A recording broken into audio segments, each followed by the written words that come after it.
Hello. जी। FM विविध भारती आकाशवाणी वाराणसी से मैं ध्वनिमित्र पांडुरंग पुराणिक श्रोताओं, इस समय दूरभाष के जरिए मधुमेह विशेषज्ञ और समाजसेवी डॉक्टर नीरज खन्ना जी से जुड़ चुका हूं। डॉक्टर साहब, आपका स्वागत कर रहे हैं इस मंच पर। जी नमस्कार।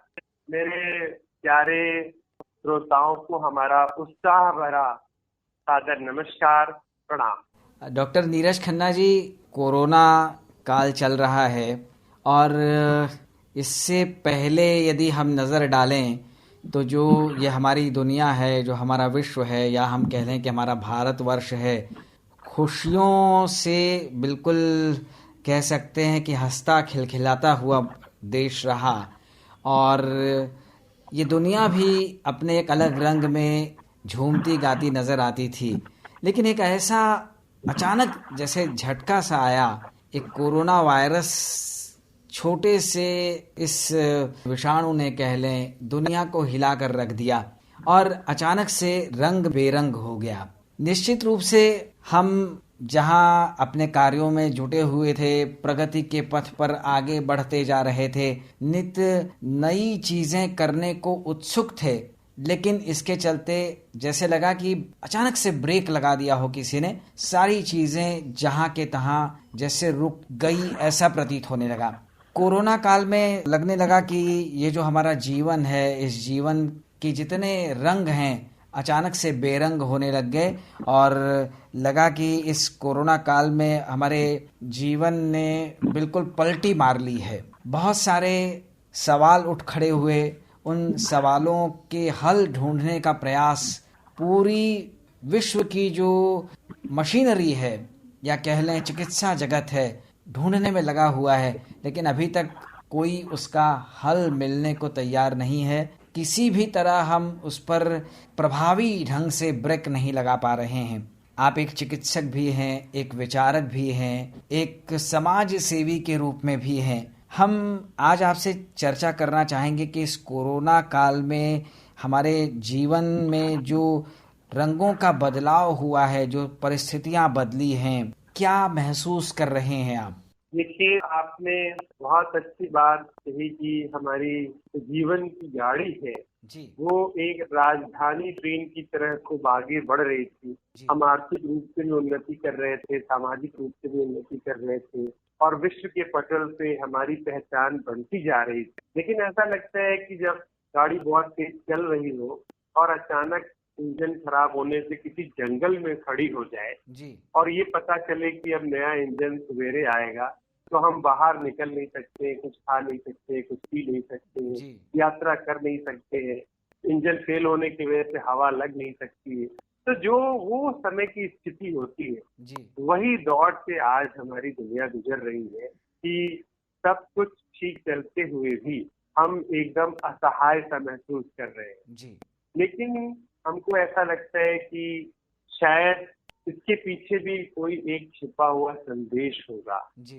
जो हमको ये आभास दिलाने की कोशिश कर रहा होगा कि इतनी तेज प्रगति करने के बावजूद हम बहुत सी चीजों से शायद पिछड़ते जा रहे थे। मैं आपका ध्यान इस तरफ आकर्षित करना चाहता हूँ कि इस पूरे कोरोना काल के दौरान लॉकडाउन से लेके अनलॉकडाउन तक की जो स्थिति है, जी उसमें उदासी, अनिश्चितता का दौर ज्यादा चल रहा है और ऐसे में इंसान के धैर्य की परीक्षा ज्यादा ली जा रही है। अगर हम कहें तो हमको बताया जाता है कि आप सोशल डिस्टेंसिंग मेंटेन करके रखिए, पर्सनल हाइजीन मेंटेन करके रखिए। तो ये हमारे, अगर आप देखिए तो हमारे अनुशासन और धैर्य की परीक्षा ली जा रही है ईश्वर की तरफ से। बिल्कुल। और इसमें हम तो हमेशा एक आशा की किरण ढूंढने वाली ही बात करेंगे। मुझे याद आ रहा है कि एक महात्मा बुद्ध का एक प्रसंग है। जी महात्मा बुद्ध एक बार जंगल से गुजर रहे थे और बहुत भयावह जंगल था, काली रात थी। जी तो उनके शिष्य ने कहा कि आप आगे मत जाइए क्योंकि आगे इतना अंधेरा है कि कोई डाकू या पशु आके आपको, अगर आपका हाथ काट ले तो क्या होगा। तो महात्मा बुद्ध ने जवाब दिया, हाथ काट लेगा तो पैर बचा रहेगा, पैर तो चल सकते हैं। बोले कि पैर का नुकसान हो जाएगा तो क्या होगा, तो बोले धड़ बचा रहेगा, जी लेंगे। बोले अगर आपको कोई मार देगा तो क्या होगा, तो बोले फिर तुम तो बचे रहोगे। कहने का तात्पर्य ये है कि इस काल में सबसे ज्यादा अगर हमारा कोई बल है तो वो है हमारे धैर्य और अनुशासन का बल। बिल्कुल। तो अगर आप देखें तो अगर हम नियमों का पालन करते हैं, अगर हम अनुशासन का पालन करते हैं, सोशल डिस्टेंसिंग का पालन करते हैं, तो काफी हद तक हम इस संक्रमण को फैलने से रोक सकते हैं। बिल्कुल। और सबसे अच्छी बात तो हम ये देख रहे हैं, जो न्यूज में एक अच्छी बात आती है कि पहले हमारे यहाँ रिकवरी रेट 48-49% था, 51 हुआ, अब 55% हुआ। तो मैं अपने श्रोताओं से ये कहना चाह रहा हूँ कि हम कितना तेजी से संक्रमण बढ़ रहा है, रोज 10,000 से ऊपर केस आ रहे हैं, कितनी मृत्यु, इस पहलू को ना देख के अगर हम ये देखें कि कितनी तेजी से लोग ठीक हो रहे हैं, बिल्कुल। और हमारे देश में इतनी आबादी के बावजूद भी हमारे यहाँ संक्रमण की जो तीव्रता है वो कम है। तो इस दृष्टि से अगर देखा जाए तो ये धैर्य ही इस समय हमारा सबसे बड़ा बल साबित हुआ है। बिल्कुल बिल्कुल, निश्चित रूप से डॉक्टर नीरज खन्ना जी, आपने कहा कि ये धैर्य जो है वो इस कारण है कि हम अनुशासन में रहने वाले लोग हैं। हमारे जो पारिवारिक संस्कार होते हैं, जो हमको बचपन से मिलते हैं, हमारे बड़ों से मिलते हैं, बुजुर्गों से मिलते हैं, हमारे गुरुजनों से मिलते हैं, उसी का ये परिणाम है कि हम नियम पालने के अभ्यासी हैं। हम अनुशासन में रहना बचपन से ही सीख लेते हैं। इसीलिए जो भी हमें आदेश दिया जाता है, जो सलाह दी जाती है, चाहे वो हमारे माननीय प्रधानमंत्री जी की ओर से हो, माननीय मुख्यमंत्री जी की ओर से हो, शासन प्रशासन परिवार या चिकित्सकों की ओर से हो, हम उनका पालन अवश्य करते हैं। और इसी के चलते हम जो ठीक होने का रेट है उसमें लगातार आगे बढ़ते जा रहे हैं। डॉक्टर नीरज खन्ना जी, निश्चित रूप से बहुत सारी चीज़ें प्रभावित भी हुई हैं, और एक जो सबसे बड़ा पहलू दिखाई पड़ रहा है वो आर्थिक पहलू है, और बहुत सारे लोग इसके चलते मानसिक रूप से परेशान हैं, तनाव का कारण बन रहा है, अवसाद उनको घेर ले रहा है, और अवसाद के चलते कुछ इस तरह के कदम उठाए जा रहे हैं जो बिल्कुल हम ये कह सकते हैं कि आत्मघाती साबित हो रहे हैं। इस आर्थिक पहलू के चलते लोग हिम्मत इतनी क्यों छोड़ देते हैं डॉक्टर साहब?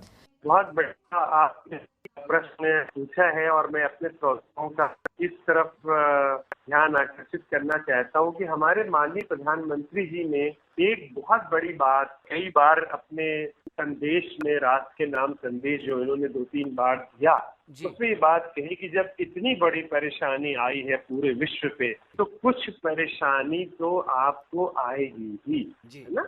आज हमसे एक व्यक्ति ने हमारे क्लिनिक पे भी यही प्रश्न किया कि डॉक्टर साहब बहुत परेशानी है, क्या करें।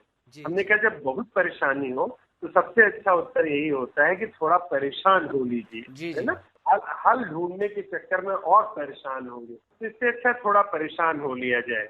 नंबर एक बात, ये जो कोरोना काल में लाखों में मृत्यु हो रही है पूरे विश्व में, है ना, और ये हम बोलेंगे कि कोरोना से होने वाली बीमारियां, कोरोना से होने वाली मृत्यु, ये तो टिप ऑफ द आइसबर्ग है। अर्थात इसे हम कहें कि ये हिमखंड का तैरता हुआ ऊपरी हिस्सा है जो बहुत छोटा है। असली कोरोना का असर जो है वो हमारे आर्थिक पहलू पे या जिंदगी के आर्थिक पहलू पे ही पड़ा है। असली बात तो अब सामने आएगी 1-2 साल में। क्योंकि जो मध्य परिवार के लोग हैं, मध्यम वर्ग जिसे आप कह सकते हैं, वो भी अपने जो उनकी दुकानदारी की जो व्यवसाय था वो सुचारू रूप से चल रहा था, उसमें उनको कोई परेशानी इस स्थान के वो अपना जीवन अच्छे से ले जा रहे थे। लेकिन जब अब उत्पादन नहीं होगा, बिक्री नहीं होगी, तो मध्यम वर्ग भी बहुत ज्यादा छटपटा रहा है ना। इसमें इस परेशानी से उनका उपाय, चूंकि मैं चिकित्सक हूँ तो उपचार ही बताऊंगा हमेशा। इस परेशानी से निजात पाने का सबसे अच्छा तरीका है कि हम अपने ऊपर काम की बंदिश न लगाएं। है ना, जी कि हम यही काम करेंगे। आपने देखा होगा कि इस लॉकडाउन के दौरान जो लोग बड़ी बड़ी मशीनें बना रहे थे उन्होंने पीपीई किट बनाना शुरू कर दिया। जो लोग कपड़े के बड़े बड़े व्यवसायी थे उन्होंने मास्क बनाना शुरू कर दिया। जो उद्योग जगत के बड़े लोग थे वो जनरल मर्चेंट की चीजों की होम डिलीवरी कराने लगे। अर्थात इंसान ने अपनी आर्थिक स्थिति को संभालने का कोई न कोई तरीका निकाला। जो लोग बहुत महंगे सामान बना रहे थे उसने उन्होंने उनका सस्ता वर्जन बनाना शुरू कर दिया और ग्लैमर की तुलना में सर्विस को ज्यादा महत्व देने लगे, है ना। बहुत से लोग अपने उत्पाद जो बनाते थे उसमें जो एडवर्टाइजमेंट का खर्चा था उसको उन्होंने हटा दिया।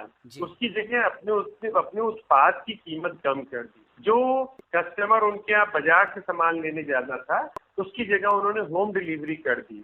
तो ये कुछ ऐसे हम आपको वजह सुझाना चाहते हैं कि आप जिस चीज का भी व्यापार कर रहे हैं उसमें ठप्पा मत लगाइए कि आप वही करेंगे, है ना। कुछ ऐसे भी लोग रोना रोते हुए दिखाई दिए कि मान लीजिए वो बर्तन का काम कर रहे थे तो बर्तन नहीं बिक रहा है।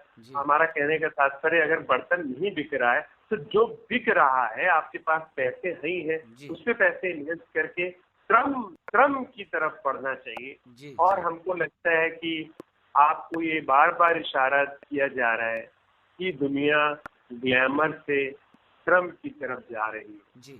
हमको जिंदगी जीने के लिए श्रम की प्रधानता का पुनः जो है स्वीकृति करनी होगी। और दूसरी बात जो आपने एक प्रश्न के साथ जोड़ा है कि अवसाद और उससे आने वाले आत्मघाती कदम, बिल्कुल।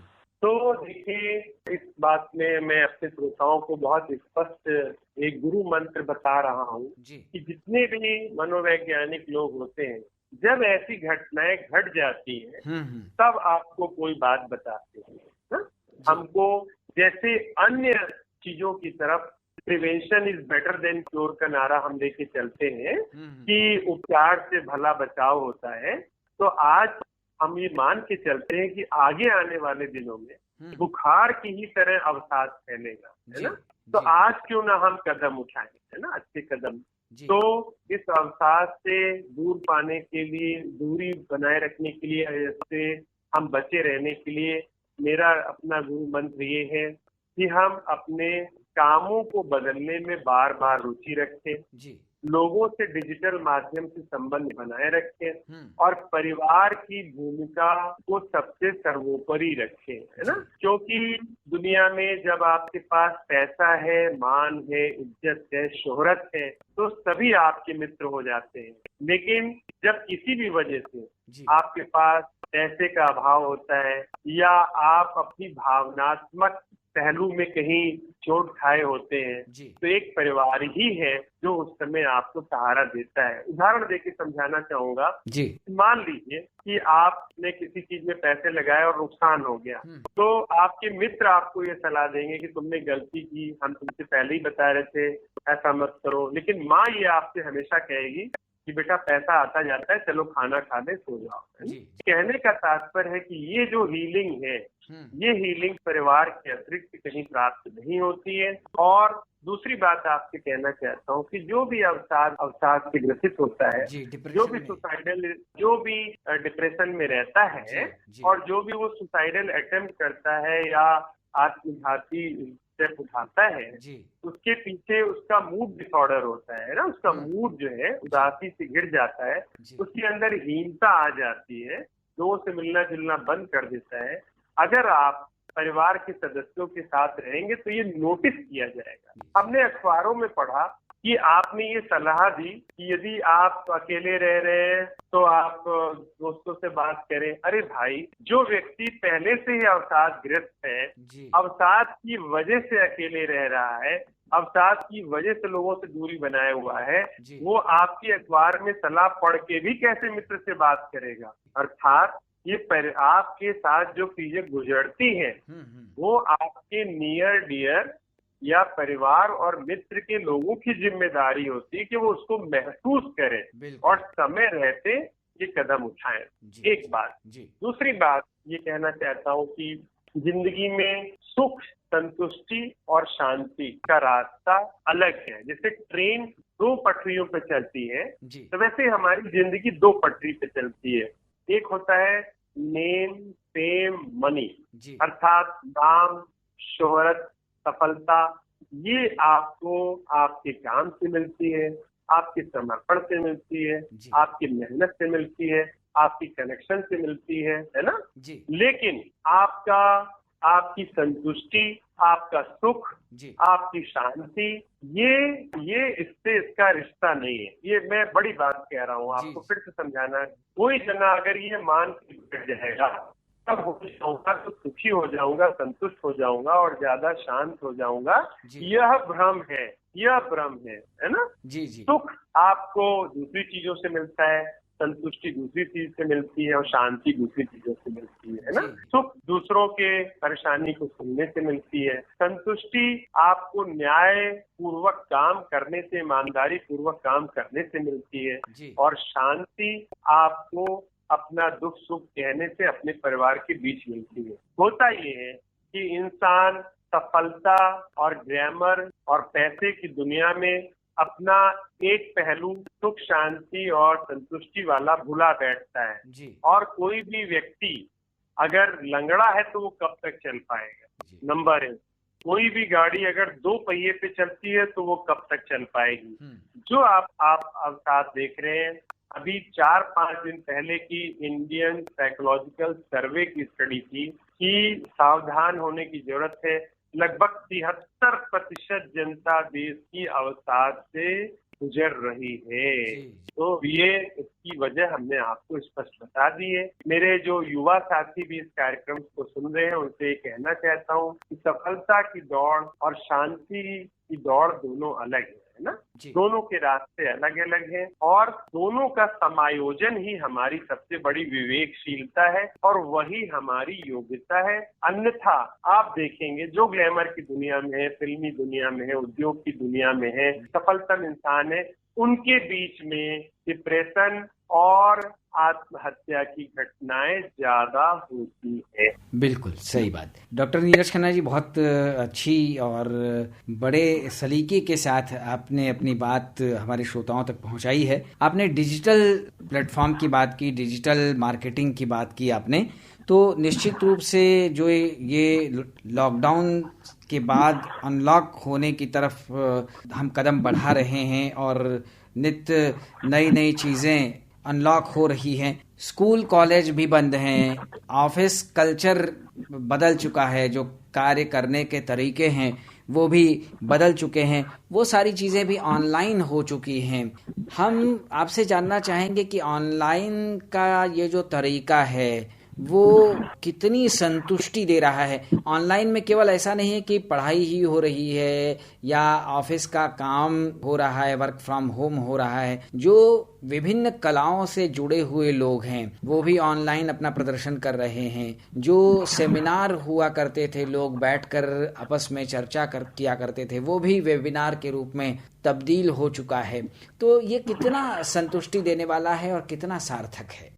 बहुत आपने $1 मिलियन का प्रश्न पूछा कि कितना संतुष्टि देने वाला है और कितना सार्थक है। पहली बात तो आपसे कहना चाहता हूँ कि जो फिजिकल मोड ऑफ वर्किंग है, जैसे हमें किसी दुकान पे जाके सामान लेना और ऑनलाइन सामान लेना, दोनों की अगर आप तुलना करें तो जो फिजिकल मोड है वो उसका जो आनंद है, उसकी जो संतुष्टि है वो अभी भी सर्वोपरि है। नंबर एक, ऑनलाइन जो है वो एक अल्टरनेटिव पाथवे है ना। जब फिजिकल मोड से काम नहीं हो पा रहा है तभी इसकी उपयोगिता है, नंबर एक। नंबर दो कि ऑनलाइन प्लेटफॉर्म पे जो जितने भी आप काम कर रहे हैं या लोगों से जुड़ने की कोशिश कर रहे हैं, उससे ये आपको सावधानी बरतनी चाहिए कि आप जो अपने प्रोडक्ट सेल बिक्री करने की कोशिश कर रहे हैं वो ईमानदारी पूर्वक हो। होता क्या है कि लोग अपने प्रोडक्ट को ऑनलाइन प्लेटफॉर्म पे एडवर्टाइज करते हैं, बेचते हैं और फिर उनको लगता है कि सारी दुनिया हमारी चीजों को देख नहीं पा रही, हमारा आइटम कहीं भी बिक जाएगा, कहीं भी चल पाएगा। तो ये बता दूं कि ये जितनी तेजी से उठता है उतनी तेजी से धड़ाम भी हो जाता है ना। जी। तो ऑनलाइन काम करने के लिए अपनी जो ईमानदारी है उसको बरकरार रखें। तीसरी बात आपने कहा कि जो कला संगीत के साधक लोग हैं जी। वो भी ऑनलाइन माध्यम से अपनी चीजों को जन जन तक पहुंचा रहे हैं। उसमें एक सावधानी रखने की जरूरत है कि अगर आप घर बैठ के अपनी कला को जन जन तक बहुत ज्यादा अगर फैलाएंगे तो जो जो मनोरंजन है ना, मनोरंजन के साथ सबसे बड़ी समस्या आती है ऊब की। एक व्यक्ति जो आपको महीने में एक बार सुनता है, अगर वो आपको महीने में 20 बार सुनेगा तो कहने लगेगा कि अब उसके अलावा किसी और का। तो आप जितनी तेजी से प्रचलित होंगे उतनी ही तेजी से लोगों के दिमाग से उतर भी जाएंगे, है ना। तो बहुत तेजी से हम सारी दुनिया की निगाह में अगर छाएंगे और बहुत तेजी से उतर जाएंगे तो पुनः हमको अवसाद या डिप्रेशन या अनुत्साह होने की संभावना बनी रहेगी। तो मैं जो साधक लोग हैं कला के, उनसे ये कहना चाहूंगा कि अपनी कला को आर्थिक जगत से जोड़े। हम लोगों की मनोरंजन के साथ साथ उनकी आवश्यकताओं में कैसे आए इस पे शोध किया जाए, है ना। क्योंकि कोई भी चीज दुनिया में तभी बनी रहती है जब वो नेसेसरी हो, ना कि एसेसरी, है ना। मनोरंजन अभी भी एसेसरी है, वो गॉड है, आवश्यकता प्रमुख है। तो अपनी कला को व्यापार जगत से कैसे जोड़ा जाए इस पे ज्यादा शोध किया जाए, ना कि मनोरंजन केवल मनोरंजन जगत से ही जुड़े रहने की, है ना। इस बात को बहुत सावधानी बरती जाए। तीसरा, ऑनलाइन प्लेटफॉर्म पे काम करने के लिए मैं ये कहना चाहता हूँ कि लंबे समय तक ऑनलाइन प्लेटफॉर्म पे काम करते समय आपकी आंखों पे, आपके कान पे, आपके मूड पे दुष्प्रभाव पड़ने की संभावना है ना।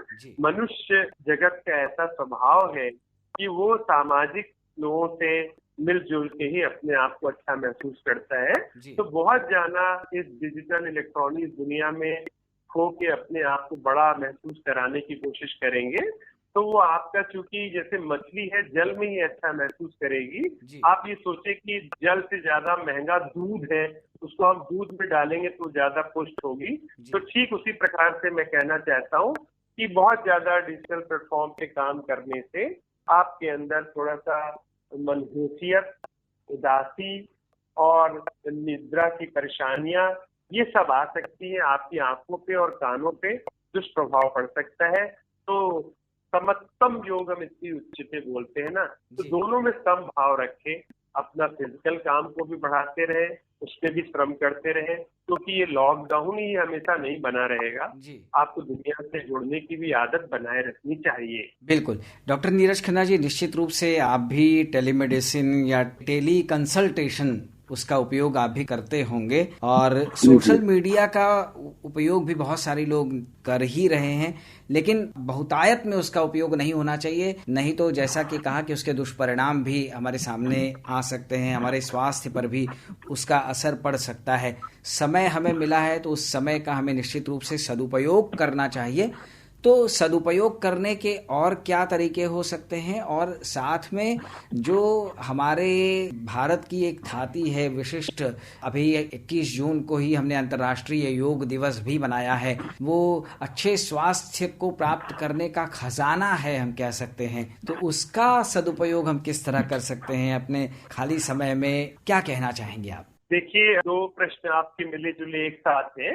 पहले तो आपने ये डिजिटल मेडिसिन की बात की कि आपकी ऐसे समय में पेशेंट का आना जाना बाधित है। अभी कहना चाहते हैं कि डिजिटल मेडिसिन वर्तमान के लिए एक मजबूरी ही है ना। क्योंकि हमने ऐसा महसूस किया, आप रोगी कम देखिए लेकिन उसकी बातों को ठीक से सुनना, उसको सोशल डिस्टेंसिंग के साथ या पर्सनल पेशेंट प्रोटेक्शन किट के साथ देखना, स्पर्श करना, ये अगर आप नहीं करते हैं तो लाख दवाइयां आप लिख भी देते हैं ना, तो उसको संतुष्टि नहीं होती है और वो बड़ी भारी एक परेशानी, एंजाइटी डिसऑर्डर पैदा कर देता है ना। क्योंकि रोगी के हृदय में बैठा है कि डॉक्टर साहब को हमारी बात सुननी होती है, फिर हमारी परीक्षा करनी होती है, फिर जांच करनी होती है, फिर दवा देनी होती है ना। जी। तो अगर आप सुनने वाली बात और परीक्षा करने वाली बात को बाईपास कर देते हैं तो रोगी जगत में उसकी बहुत संतुष्टि नहीं होती है। टेलीमेडिसिन की जितनी सुविधाएं हैं उतनी सावधानियां भी बहुत हम चिकित्सकों को और रोगियों को दोनों को भी बता रहे हैं कि हम इसके ऊपर बहुत ज्यादा जांच के ऊपर डिपेंडेंट हो जाते हैं।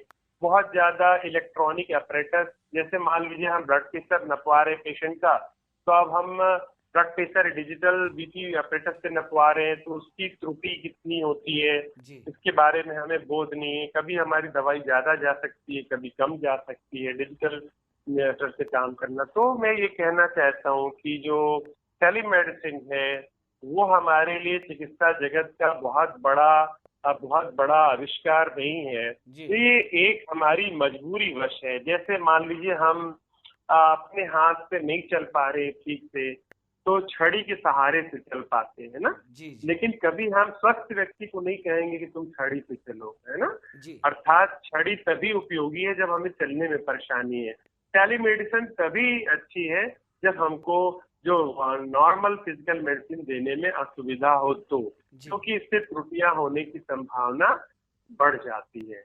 एक बहुत अच्छी बात आपने कही कि हमारे संस्कार की, हमारे संस्कृति की, हमारे धर्म की, हमारे देश का एक खजाना योग है। 21 जून को योग दिवस मिलता है। मैं ये कहना चाहता हूँ कि जो ये आसन, प्राणायाम और ध्यान का योग का जो ट्रायो है ना, उसका भी एक अल्टरनेटिव पाथवे है। अर्थात मैं कहना चाहूंगा कि ये जो हठ योग के पार्ट है इसका भी एक सरल योग भी है।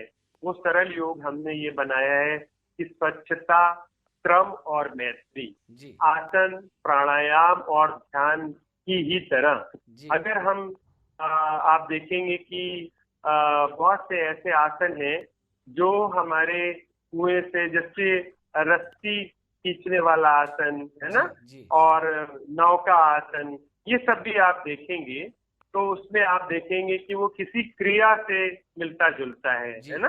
तो अपने घर में सफाई का काम करना, श्रम को हर जगह उपयोग करने की आदत डालना, तो और मैत्री भाव अपना, जैसे हम ध्यान में प्रभु का ध्यान करते हैं, आत्मा का ध्यान करते हैं, वैसे हम दुनिया का ध्यान मैत्री भाव से करते हैं ना।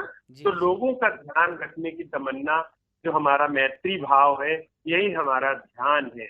जो कठिन कठिन आसन है वही हमारा स्वच्छता कर्म है, और जो हमारा प्राणायाम है उसी की तरह हमारा श्रम है। तो हमें ऐसा लगता है कि हमने ऐसा देखा भी है कि सवेरे लोग 1-8 घंटा आसन, प्राणायाम, ध्यान कर लेते हैं, उसके बाद स्वच्छता कर्म और श्रम के कर्म और लोगों के प्रति मैत्री उस अनुपात में नहीं हो पाता है। तो मैं ये कहना चाहता हूँ कि जितना ज्यादा अच्छा ये आसन, प्राणायाम और ध्यान है, उतना ही अच्छा इसका अप्लाइड एस्पेक्ट स्वच्छता, श्रम और मैत्री भाव होना चाहिए जगत के प्रति। स्वच्छता हमारा कर्म होना चाहिए और श्रम से जीवन व्यतीत करने का हमारी आदत होनी चाहिए। श्रम ही हमारा प्राण है।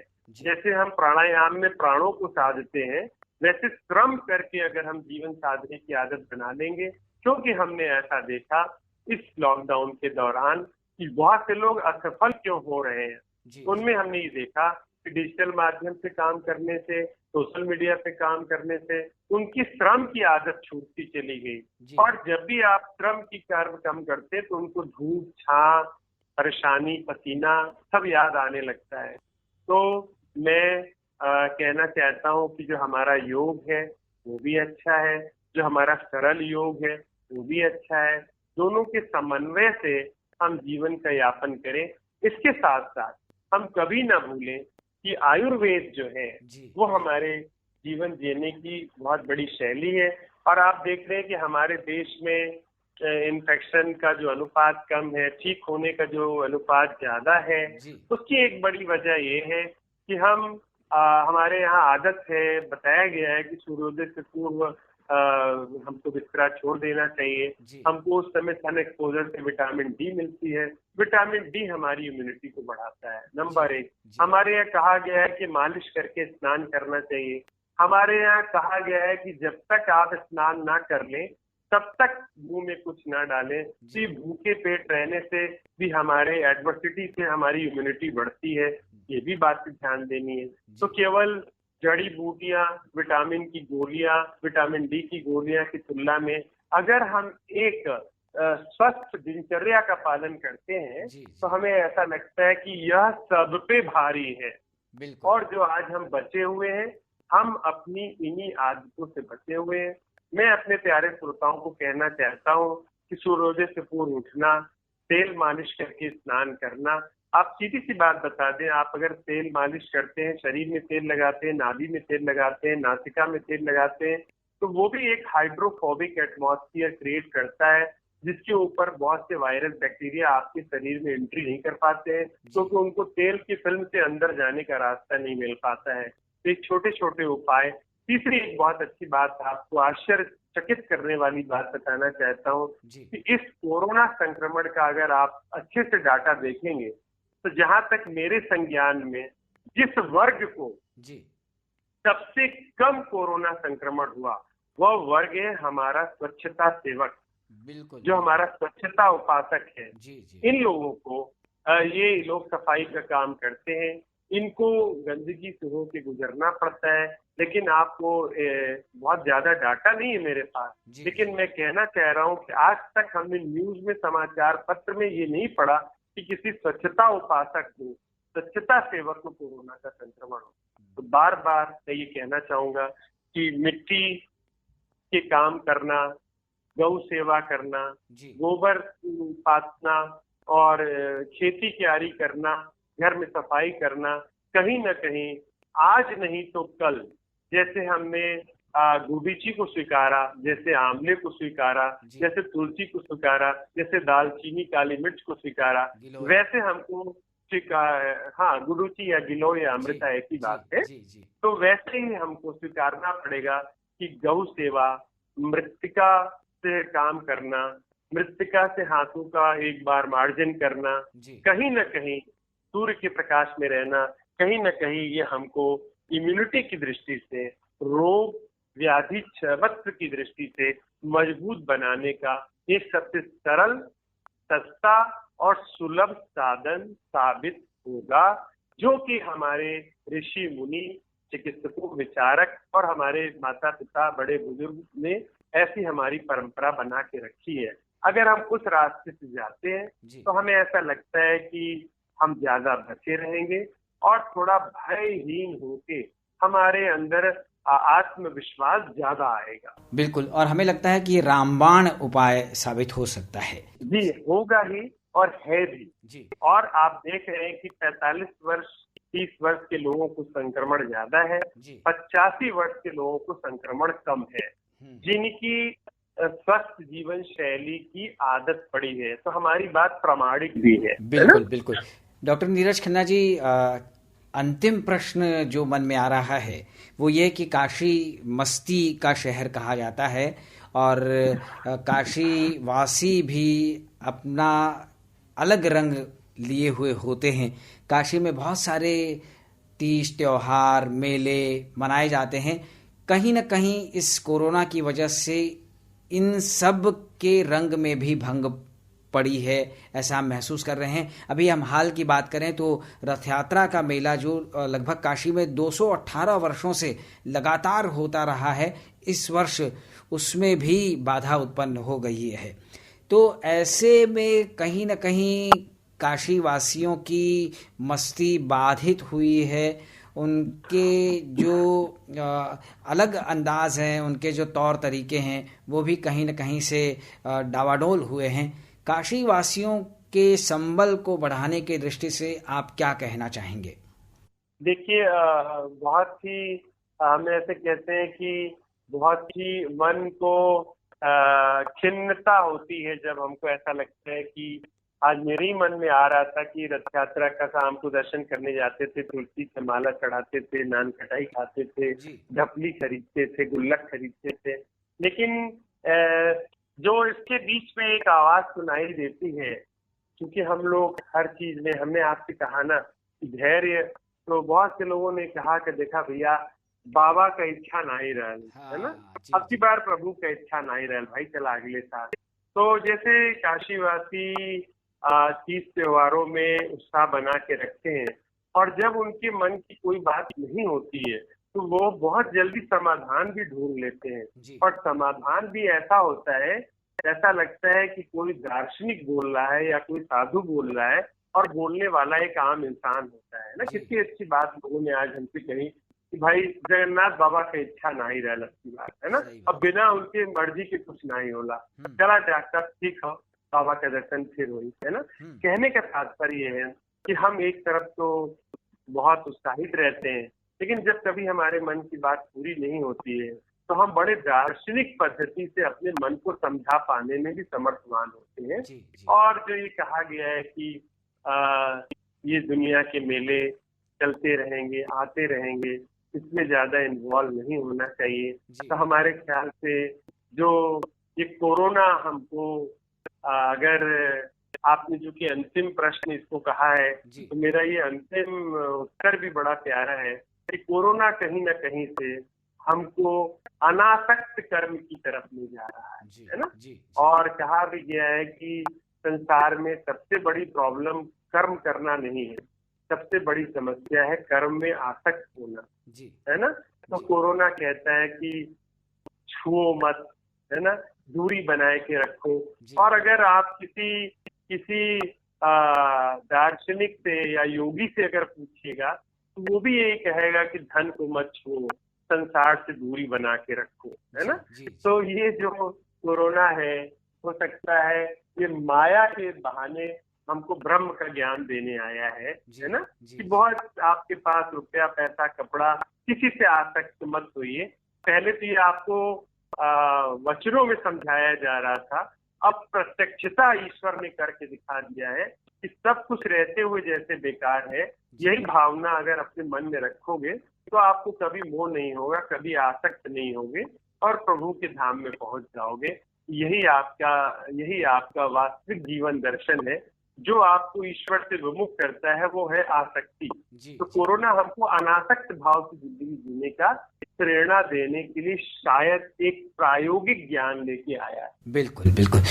डॉक्टर नीरज खन्ना जी, हमें लगता है कि जीवन के हर रंग पर आज हमारी चर्चा हुई, और निश्चित रूप से एक कह सकते हैं कि सतरंगी उत्तर इसका हमारे श्रोताओं तक पहुंचा है, और हर तरह का समाधान उन्हें इस कार्यक्रम के जरिए मिला होगा। हम आपसे विदा लें, इससे पहले आपकी पसंद का एक गीत जरूर हम श्रोताओं तक पहुंचाना चाहेंगे, और वो गीत हम चाहेंगे कि जैसे आप गुनगुनाते हैं पहले गुनगुनाएं, फिर हम वो गीत श्रोताओं तक पहुंचाएंगे। जिसके सपने हमें रोज आते रहे, दिल लुभाते रहे, ये बता दो, ये बता दो कहीं तुम वही तो नहीं, जिसके सपने हमें रोज आते रहे, दिल लुभाते रहे, ये बता दो, ये बता दो कहीं तुम वही तो नहीं। वाह, क्या बात है। तो गीत फिल्म का ये गीत हम अपने श्रोताओं तक पहुंचा रहे हैं, और अब हम अपने श्रोताओं को बताएं कि हमारे साथ दूरभाष पर जुड़े थे वरिष्ठ मधुमेह विशेषज्ञ और समाजसेवी डॉक्टर नीरज खन्ना। तो श्रोताओं की ओर से FM विविध भारती आकाशवाणी वाराणसी की ओर से आपको ढेर सारा धन्यवाद दे देते हैं, और अब ध्वनि मित्र पांडुरंग पुराणिक को दीजिए अनुमति। नमस्कार। शुक्रिया। जिसके सपने हमें रोज आते रहे, दिल लुभाते रहे, ये बता दो, ये बता दो कहीं तुम वही तो नहीं, वही तो नहीं, वो जिसके सपने हमें रोज आते रहे, दिल लुभाते रहे। ये बता दो कहीं तुम वही तो नहीं, वही तो नहीं।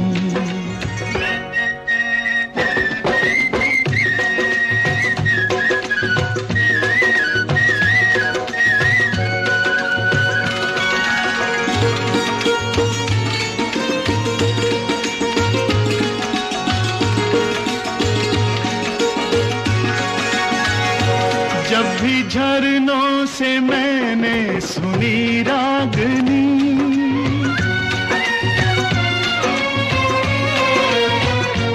जब भी झरनों से मैंने सुनी रागनी, मैं ये समझा तुम्हारी ही पायल बजी। ओ जिसकी पायल पे, ओ जिसकी पायल पे हम दिल लुटाते रहे, जान लुटाते रहे।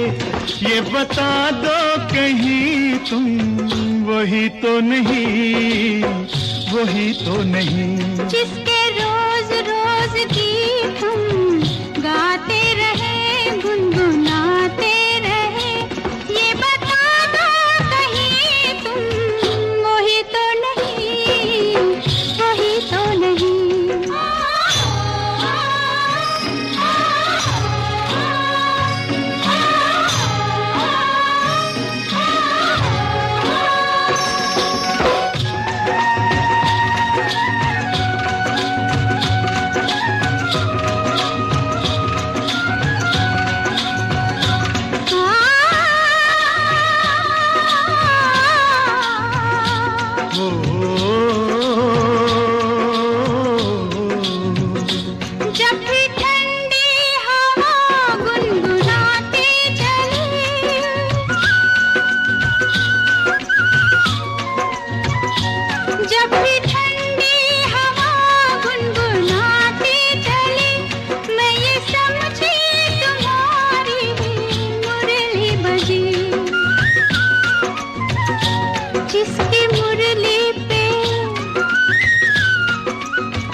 जिसके सपने हमें रोज आते रहे, दिल लुभाते रहे।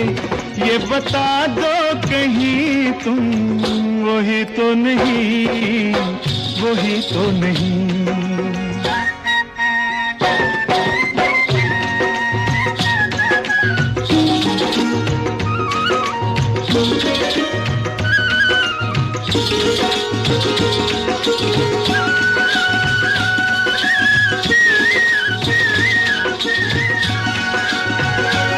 ये महकते बहकते हुए रास्ते खुल गए आप ही प्यार के वास्ते। दे रही है पता मत भरी वादियाँ, जैसे पहले भी हम तुम मिले हो यहाँ। ओ कितने जन्मों से, ओ कितने जन्मों से जिसको बुलाते रहे, आजमाते रहे। ये बता दो कहीं तुम वही तो नहीं, वही तो नहीं। ओ जिसके सपने हमें रोज आते रहे, दिल लुभाते रहे। ये बता दो कहीं तुम वही तो नहीं, तुम वही तो नहीं, ओ तुम वही तो नहीं, ओ तुम वही तो नहीं, वही तो नहीं, वही तो नहीं।